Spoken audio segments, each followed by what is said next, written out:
అనంతపురం జిల్లా sir. Okay okay చెప్పండి. వాణి గారిదే తప్పండి. ఉమ్. వాణి గారిదే తప్పని మొత్తం ఆంధ్రప్రదేశ్ అంతా కాల్ కట్ అయింది, కానీ మీకు మహిళా కాల్స్ ఎక్కువ వస్తున్నాయి శ్రీనివాస్ గారు. వాణి గారిదే తప్పు అంటూ మీకు మద్దతు వస్తున్న కాల్స్ ఎక్కువ వస్తున్నాయి సార్. ఎప్పుడైనా రాహుల్ గారు, రోషన్ గారు, రోహిత్ గారు నిజం నిప్పు లాంటిది సార్. నాలో మోసం ఉంటే మీతో మాట్లాడుతున్నప్పుడే దొరికిపోతాను సార్. మీరు ఎటువంటి ప్రశ్న అడిగినా నేను సమాధానం చెప్తాను కుట్టు గురించి. ఎందుకంటే అల్లుకోవాల్సిన అవసరం లేదు, అబద్ధం చెప్పాల్సిన అవసరం లేదు. అందులో నేను దువ్వాడ శ్రీనివాస్ అంటే ముక్కుసూటిగా ఉండే తత్వం నాకు. రాజకీయాల్లో అలాగే మాట్లాడతాను, కుటుంబం ఎవరైనా అలాగే మాట్లాడతాను. నేను మాట్లాడే మాట బట్టే, నా భాష బట్టే. శ్రీనివాస్ గారు, నేను కొన్ని గుచ్చి అడిగితే మీరు సమాధానం చెప్తారా?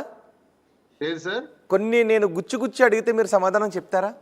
ఏది అడిగినా ఫేర్ గా చెప్తాను సార్. శ్రీనివాస్ గారు, ఓకే, నేను మాధురి గురించి మాట్లాడవచ్చా? మాట్లాడండి సార్, తప్పే ఉంది.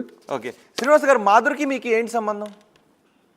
మాధురి అనేటటువంటి అమ్మాయిని 2 ఏళ్ల క్రితం వాణి గారే రాజకీయాల్లోకి తీసుకొచ్చారు. ఆమె ఒక ఉన్నతమైన కుటుంబానికి చెందినటువంటి అమ్మాయి, భరతనాట్యంలో ప్రొఫెషనల్. ఆమె చుట్టూ ఒక 2 నుంచి 3 వేల మంది మహిళల టీం ఒకటి ఉంది సార్.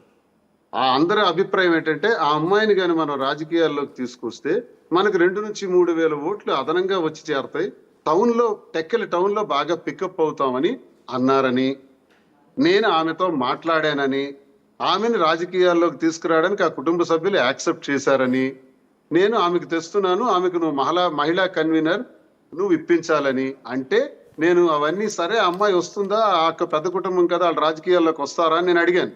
లేదు వస్తారని వాణి ఇవన్నీ నాకు చెప్పింది సార్. చెప్పిన తర్వాత అప్పుడు ఆమెకు మహిళా కన్వీనర్ ఏర్పాటు చేశాం సార్. ఆమె వచ్చిన తర్వాత ఖచ్చితంగా బాగా కష్టపడి టౌన్ లో బ్రహ్మాండంగా పనిచేసుకుంటూ ముందుకు వెళ్తుంది సార్.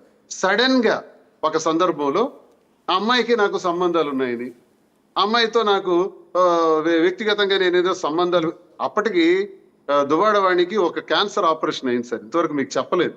క్యాన్సర్ ఆపరేషన్ అయినప్పుడు నేను దగ్గరుండి అవి చాలా జాగ్రత్తగా మంచి డాక్టర్స్ ని విదేశాల నుంచి రప్పించి అపోలోలో చేయించాను సార్.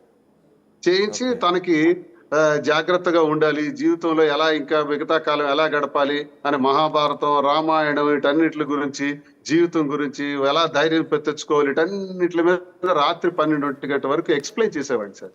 ఎక్స్ప్లెయిన్ చేస్తూ ఆమెకి వాదార్పు చేసేవాడిని సార్. అలా చేస్తున్నటువంటి సందర్భంలో అప్పటికే మాధురి వచ్చారు సార్. మాధురి వచ్చి ఎన్నికల్లో యాక్టివ్ గా ప్రచారం చేస్తున్నారు సార్. ఆవిడ అప్పటికి ఎన్నికలు కాదు, గడప గడపకి మన ప్రభుత్వం, ఆ ప్రభుత్వం కార్యక్రమాలు గట్టిగా పనిచేసుకుంటున్నారు. నా వరకు నాకు కాన్స్టిట్యున్సీ మొత్తం ఉంటది, ఆమె టెక్కల్ టౌన్ వరకు పరిమితమై పనిచేసుకుంటున్నారు. ఇలా జరుగుతుంది సార్.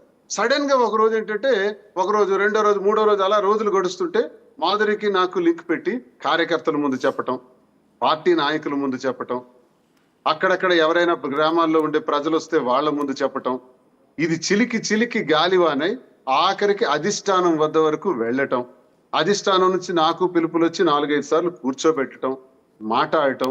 ఆ మాటల్లో తన డిమాండ్ ఏంటంటే, నేను ఒకవేళ నిజంగా వాణి చెప్పేటట్టు మాధురితో నేను తప్పుడు వ్యవహారం చేసుంటే దానికి పరిష్కార మార్గం 4 గోడల మధ్య మాట్లాడుకోవడం, ఆ సమస్యని పరిష్కరించుకోవటం. కానీ కార్యకర్తలకో, కేడర్కో, పార్టీ ప్రజలకో, పార్టీ నాయకులకో, అధిష్టానానికో చెప్పి నాకు టికెట్ ఇవ్వండి, నాకు డైవర్స్ ఇచ్చేయండి, లేదంటే నేను ఉరేసుకుంటానని డిమాండ్ ఇవ్వడానికి మాధురి అనేటటువంటి వ్యక్తి మీద శ్రీనివాస్ కి లింక్ పెట్టి మాట్లాడడానికి సంబంధం ఏమైనా ఉంది సార్? సంబంధం ఒకే ఒకటి ఉంది.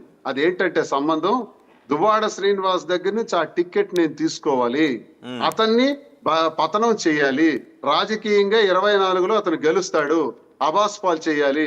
రాష్ట్రంలో మొదటి టికెట్ నాదే అనౌన్స్ చేశారు.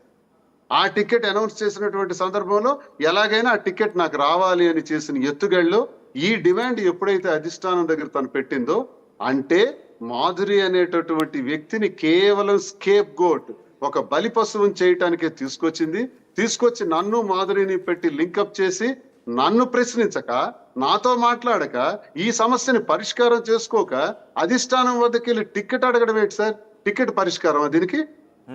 అంటే మీకు ఎరగా వేద్దాము అని మాధురిని వాణియే తీసుకొచ్చారా?